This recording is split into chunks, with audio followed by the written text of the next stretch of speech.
So এক ভাই আমাকে কমেন্ট করছে যে ভাই মেডিকেল নিয়ে কিছু বলেন।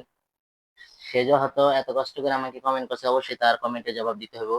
মেডিকেলটা হলো এরকম, মেডিকেল এরকম মানে এত কঠিন কিছু না, সহজেই মেডিকেল মানে আপনারা একটু চেক করবো আপনি সব দিক দিয়ে ফিট আছেন কিনা। আর মেডিকেল এবার বিশেষ করে মেডিকেল করার পরে 3 দিন সময় লাগে হলো মেডিকেল অনলাইন হইতে।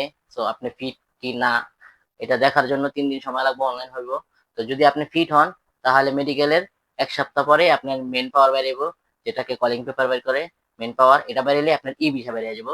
সো আগের মতন আর এত ডিলে হবে না, খুবই ফাস্ট কাজ হবে। এবারের নিয়ম কানুন অন্যরকম। আগে যেরকম আপনার মেডিকেল করার পরে এগুলা জমা দিতে হইতো ওই মন্ত্রণালয়, এইসব অনেক ঝামেলা করতো, এখন আর কোনো ঝামেলা হবে না ভাই। ডিরেক্টলি আপনি মেডিকেল করবেন, 3 দিনের ভিতরে আপনার মেডিকেল অনলাইন হবো, আপনার মেডিকেল দেখবেও যে আপনি ফিট আছেন, তাহলেই সমস্যা শেষ। আপনার মেন পাওয়ার জমা দেওয়া, মেন পাওয়ার বেরিয়ে 3 দিন লাগবে, 6 দিন। আপনার 10 দিনের ভিতরে আপনি চাইলে ফ্লাই দিতে পারবো। সো মেডিকেল করার পরে 10 দিন পরে চাইলে ফ্লাই করতে পারবো, কারণ এখন যে কোনো এজেন্সি মেডিকেল করাইবো তারা নিজেরাই আপনার ই ভিসা নিয়ে আসতে পারবো, তারা অ্যাপ্লাই করলে তাদেরকে দিয়ে দিব। এখন আর কোনো জায়গায় যেতে হবে না, কোনো ঝামেলা নাই, কোনো সমস্যা নেই। তো যারাই আসবেন কোনো সমস্যা নাই। যদি মেডিকেল চালু হয় তাহলে অল্প কিছুদিনের ভিতরে চলে যাবেন। যেমন ধরেন এই মাসের শেষ দিকটা বলছে, যেমন লোক আনবে অবশ্যই আনবো, 4-5 দিনের ভিতরে ধরেন মেডিকেল শুরু হয়ে যাবে, মেডিকেল করবো। তবে এই জায়গায় সবাই আসতে পারবেন না, এটা হলো শুধু যারা এর আগে আসতে চাইছিল আসতে পারে নাই তাদের জন্য এই মেডিকেল গুলা। আর অথবা এই বিএসএল এর মাধ্যমে তারাই আসবে, বিএসএল মানে সরকারি মাধ্যমে। এর আগে সরকার তাদের আশ্বাস দিছিল যে আপনাদেরকে অবশ্যই আনা হইব। তো তাই সেই কারণে মালয়েশিয়া সরকারও বলছে যে যারা আগের বার আইতে চাইছিল আসতে পারে নাই তাদের জন্য সবার ফার্স্ট কাজটা করতে হইব। তো ওয়েসেল এর মাধ্যমে ফার্স্টেই তাদের কাজটা শুরু হইতেছে।